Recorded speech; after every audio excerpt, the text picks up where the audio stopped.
Sir ನಮಸ್ತೆ. ನಿಮ್ಮ ಹೆಸರು? ನನ್ನ ಹೆಸರು ಜಯಶ್ರೀ ಅಂತ. ಇವ್ರು ನಮ್ಮ ಯಜಮಾನ್ರು ನಾಗರಾಜ್ ಅಂತ ಹೇಳಿ. ನಾವು ಮಂಗಳಿ ಗ್ರಾಮದವರು, ಹನೂರು ತಾಲೂಕು, ಚಾಮರಾಜನಗರ ಜಿಲ್ಲೆ. ನಾವಿನ್ನ ಇಂಡಿಕಾ ಅಂತ ಇದ್ರದ್ದು ತಳಿ ತೊಗೊಂಡಿರೋದು ಇಲ್ಲಿ ಹನೂರಲ್ಲಿ ಚೌಡೇಶ್ವರಿ ಅನ್ನೋ ನರ್ಸರಿಯಿಂದ ತೊಗೊಂಡಿದ್ದೀವಿ. ತುಂಬ ಚೆನ್ನಾಗಿ ಬಂದಿದೆ, ತುಂಬಾ ಖುಷಿ ಆಯಿತು ಮತ್ತು ತೃಪ್ತಿಯಾಗಿದ್ದೀವಿ. ಯಾಕಂತಂದರೆ ಈ ಕ್ಲೈಮೇಟಿಗೆ ಇಷ್ಟು ಕ್ವಾಲಿಟಿಯಾಗಿ ಮತ್ತು ಸೈಜ್ ಆಗಲಿ ಅಥವಾ ಅದರ ವೆಯ್ಟ್ ಆಗಲಿ ಇಷ್ಟು ಮಟ್ಟಿಗೆ ಬರೋದಕ್ಕೆ ಸಾಧ್ಯ ಇಲ್ಲ. ತುಂಬ ಚೆನ್ನಾಗಿ ಬಂದಿದೆ, ಖುಷಿ ಆಯಿತು. ಖುಷಿ ಆಗಿದ್ದೀರಿ? ಹಾಂ ಸರ್. ಬೇರೆ ರೈತರು ನಿಮ್ಮ ಕಡೆ ಸುತ್ತಮುತ್ತ ಆರಾಮಾಗಿ ಬೆಳಿಬೋದು, ಯಾರಾದರೂ ಪರವಾಗಿಲ್ಲ.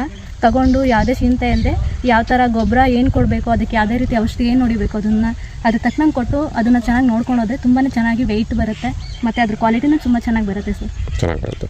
Okay, thank you madam. Thank you sir.